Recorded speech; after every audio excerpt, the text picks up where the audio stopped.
Bonjour à tous, c'est Peroxide. Alors avant toute chose, je précise que ce que je vais présenter est une manière de faire parmi tant d'autres, et que je vais essayer de ne pas dire trop de bêtises. Dans le pire des cas, je vous invite à me corriger ou venir commenter dans le forum d'Exchange Guild dans le topic idoine. Donc le but de cette vidéo, c'est de présenter aux noobs une façon de se battre de manière efficace dans X3, et pour ce faire, on va d'abord voir comment se déplacer, puis nous verrons le système d'armement, et enfin le tir. Alors désolé pour les utilisateurs de souris clavier, car il va vous manquer un axe, la souris en n'ayant que 2, alors que le joy en a 3. Il y a en effet 4 types de mouvements, le tangage, le roulis, le lacet et la dérive appelée strafe en anglais.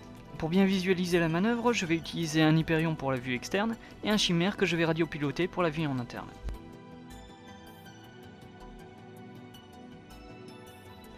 Le tangage est le mouvement qui retourne le vaisseau vers la gauche ou vers la droite, la direction de l'appareil restant inchangée.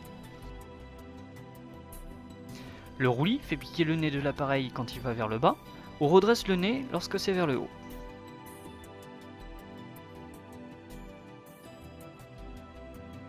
Le lacet, enfin, fait tourner l'appareil vers la gauche ou vers la droite, tout en restant à plat, comme si on était sur une route. Pour terminer, la dérive fait glisser l'appareil grâce au moteur de manœuvre dans les 4 directions, la gauche, la droite,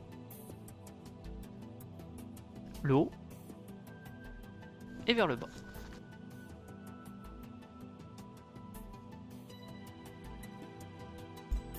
Bien, alors maintenant qu'on a vu les déplacements de base, on va les combiner. Ici je n'utilise pour la vrille que le joystick avec le tangage vers la droite et le roulis vers le haut. J'utilise aussi un peu le lacet pour gérer la distance entre la visée de l'appareil et la cible. Plusieurs choses à noter. Alors ici déjà la cible est immobile. Alors bien que ça ne change pas grand chose, ça me permet quand même de vous laisser le temps de voir la manœuvre correctement.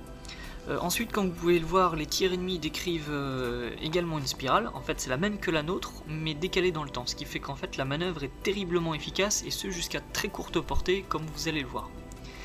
Notez aussi que l'indicateur de visée est de l'autre côté de la cible, bon ça j'y reviendrai plus tard.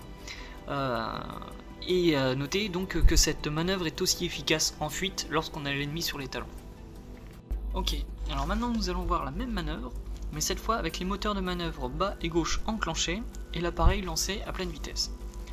Alors l'avantage de ces moteurs de manœuvre, c'est qu'on peut effectuer la vrille tout en gardant la cible près du viseur, et en même temps l'indicateur de visée c'est lui aussi beaucoup rapproché du centre de l'écran, ce qui permet de balancer une salve dans leur bastu à n'importe quel moment.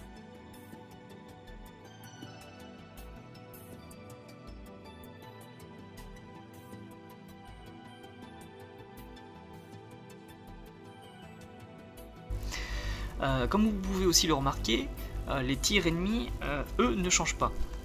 Donc rien à craindre de ce côté-là.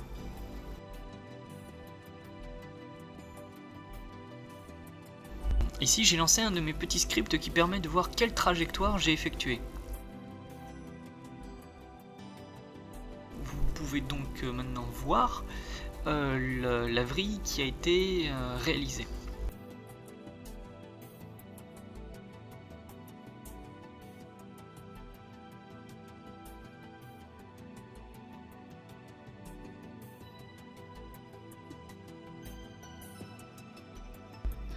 Donc maintenant que vous savez approcher un ennemi en évitant ses tirs, parlons donc du système d'armement. Voilà à quoi ressemble un vaisseau neuf non équipé. Les vaisseaux ennemis sont marqués, mais vous n'avez aucune aide au tir, c'est du tir au jugé qui tire tout droit tout simplement. C'est extrêmement difficile et le tir instinctif est inutile sauf seul dans une grappe carac perdue parce que l'ordinateur de bord, cet idiot, n'arrive pas à suivre et qu'il ne verrouille jamais la cible de devant vous en premier. Enfin bon bref, passons. Le logiciel de combat MK1 signalé par l'icône semi permet de savoir si la cible est à portée de tir, et si c'est pas le cas, l'indicateur de tir est représenté par une croix. Sinon cet indicateur, aligné sur notre viseur, permet de calculer et d'anticiper les mouvements de la cible, afin d'augmenter les chances de la toucher. Mais les tirs de nos canons, eux, continuent à suivre notre viseur en tirant tout droit tout simplement. Le logiciel de combat MK2 apporte une correction à ces canons pour augmenter la précision des tirs. Cela dit, il faut que l'indicateur soit proche du viseur pour que la correction soit effective. Voilà donc, et pour finir ce tutoriel, une petite mise en pratique. Là mes deux adversaires se trouvent être des Nova pirates, ils vont m'attaquer directement, et on va faire tout simplement la manœuvre de diversion présentée précédemment. Alors à un moment donné l'ordinateur va me dire que la cible est à portée de tir, mais je ne tirerai pas car en fait il prend en compte la portée de tir d'armes longue portée que je n'ai pas.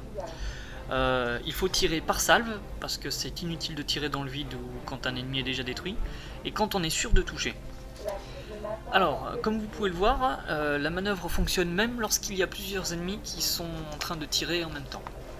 Voilà, donc là je viens d'achever le premier adversaire alors que je les ai même pas dépassés. Je me cale derrière le suivant, et je l'achève également.